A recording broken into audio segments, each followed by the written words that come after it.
আমরা অনেক রক্ত দিয়ে স্বাধীনতা এনেছি, দেশটাকে গড়ে তুলব। এই দেশের মানুষ বিশ্বের দরবারে মাথা উঁচু করে চলবে। আর আজকে সেখানে কি হলো?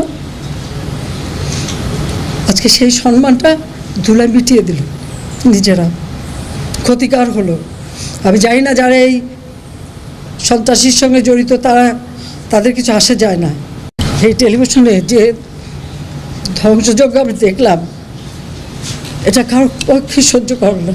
তোমরা রাজাকার, তোমার বাবা রাজাকার, এটা তো তোমরাই করেছো। চেয়েছিলাম অধিকার হয়ে গেছি রাজাকার। আরে রাজাকার তো আমি তোমাদের করি নাই, তোমার নিজেরা স্লোগান দিয়ে তোমাদেরকে রাজাকার, তোমার স্লোগান দিয়েই তোমাদের পরিচয় দিয়েছো। আমি তো তাদের রাজাকার বলিনি, তারা নিজেরাই স্লোগান দিয়ে নিজেদেরকে রাজাকার হিসেবে পরিচিত করলো সকলের কাছে। তুমি কে, আমি কে, রাজাকার রাজাকার, তোমার বাবা আমার বাবা রাজাকার রাজাকার। তার মানে তারা নিজেদেরকেই রাজাকার হিসেবে পরিচয় দিল। আমরা অনেক রক্ত দিয়ে স্বাধীনতা এনেছি, দেশটাকে গড়ে তুলব।